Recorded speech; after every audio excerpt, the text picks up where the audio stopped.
In the sun-drenched hills of Tuscany, a darkness took root, a terror that stalked lovers, leaving behind a trail of unthinkable brutality and a mystery that still haunts Italy. For 17 years, between 1968 and 1985, the idyllic Italian countryside became a hunting ground. A serial killer, dubbed Il Mostro di Florence, the monster of Florence, targeted young couples, their intimate moments shattered by a chilling, precise violence. His identity, despite decades of investigation, trials, and theories, remains shrouded in enigma, leaving behind a legacy of fear and unanswered questions. The first known attack occurred on August 21, 1968, near Lastra e Signa. Antonio Lo Bianco and Barbara Loxi were found dead in their car, shot with a .22 caliber Beretta. Initially, authorities dismissed it as a crime of passion,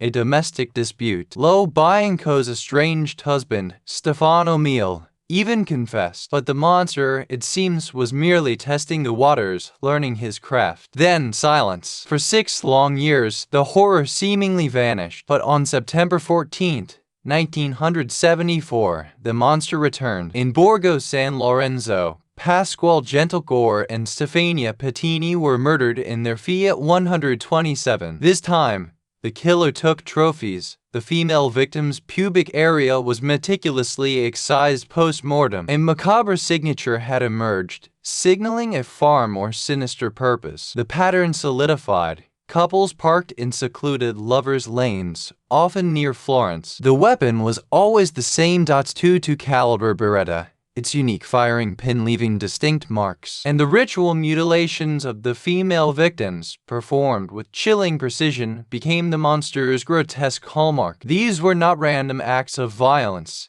They were carefully selected, deeply disturbing performances. The murders continued with terrifying regularity. In 1981, 3 more couples fell victim, including Susanna Cambi and Stefano Baldi. The fear gripped Tuscany. Locals began avoiding isolated spots. Suspicion festered, and the hunt for the monster intensified. Police faced immense pressure, but leads proved elusive, often dissolving into dead ends or focusing on the wrong individuals. The brutality reached its peak in 1985. On September 8th, French tourists Jean Michel Cravicvili and Nadine Moriot were camping near Skopje. They became the monster's final victims. The subsequent mutilation of Moriot was the most extensive yet, an act of extreme depravity that shocked even seasoned investigators. The world watched, horrified, as Italy grappled with an unseen terror. The investigation itself became a maze of missteps. Early theories pointed to Sardinian bandits, an initial suspect group that led nowhere. The sheer number of suspects, sometimes hundreds, overwhelmed authorities. The .22 Beretta, the constant thread,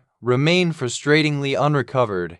Its origin, an owner a ghost in the machine of the murders. How could one weapon be so elusive? Years later, in 1991, attention turned to Pietro Paxiani, a local farmer with a history of violence and sexual offenses. He was dubbed the monster by the media, and his trial captivated the nation. Paxiani was eventually convicted of 7 of the 8 double murders in 1994, largely based on circumstantial evidence and witness testimonies about his erratic behavior. For a brief moment, Italy breathed a sigh of relief, but that relief was short-lived. In 1996, an appeals court shockingly acquitted Paxiani, citing insufficient evidence. The monster of Florence was once again at large, or so it seemed. Paxiani died in 1998, just before his retrial, leaving the legal process incomplete and the question of his guilt forever unresolved. The path to justice remained murky, clouded by doubt. The investigation then shifted, developing a theory that Paxiani wasn't acting alone. The idea of the companions of the monster emerged, suggesting a group involved, perhaps even a satanic cult. 2 of Paxiani's acquaintances, Mario Vanni and Giancarlo Lotti, were eventually convicted as accomplices. Lotti became a key witness, implicating others and claiming to have witnessed several murders, painting a darker, more complex picture. Yet, even with these convictions, the central mystery endures. Who was the true mastermind? Where is the .22 Beretta, the silent witness to so much horror? Was there a single monster or a network of depraved individuals? The sensational theories of occult rituals and high-profile cover-ups continue to circulate, fueling the fascination and frustration surrounding this deeply disturbing case. The monster of Florence left an indelible scar on Italy's psyche. The case symbolizes the triumph of terror over justice, a chilling reminder that some shadows refuse to dissipate, even under the brightest Tuscan sun. Families of the victims still seek definitive answers, their grief compounded by the frustrating ambiguity of what truly transpired in those secluded,